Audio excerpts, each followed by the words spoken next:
Celso, eu estou aqui em frente à minha casa. Vou contar a minha história para você. Sou ouvinte do seu programa e admiro muito. Eu tenho 47 anos de idade. Meu nome é Maria da Conceição Soares da Silva. Sou uma sofredora. Me casei, tenho 4 filhos. Me separei para criar meus filhos sozinha.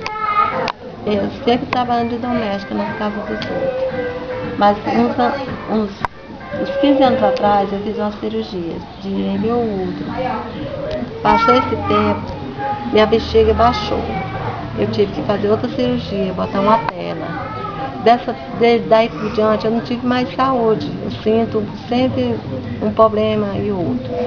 Então, como eu trabalhava sempre em casa de família, eu não me sinto em condição de trabalhar agora, porque o trabalho é pesado.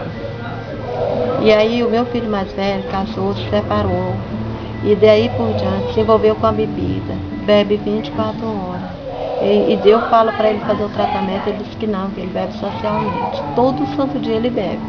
É trabalhador e tudo, mas a vida dele desandou. E eu fui morar em Brasília, morei 8 anos, tentando ganhar um dinheiro para construir minha casa.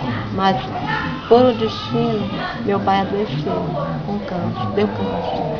Aí lá eu vim embora, vim ficar perto, acompanhando o tratamento dele. Quando foi agora, no dia 6 de janeiro, ele faleceu, da pior maneira, com fome, com sede, era um sofrimento para a gente.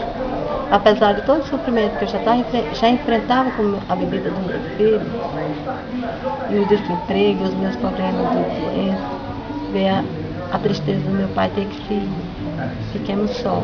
Daí por diante está com 3 meses, cada dia a gente sofre mais. Eu tem noite que nem consigo dormir, sem saber onde é que ele anda, morto de medo por aí, com medo de acontecer o pior. Aí eu ganhei essa casa há 23 anos, da Coab. Consegui quitar, mas a casa está para cair, nunca tive condição de arrumar.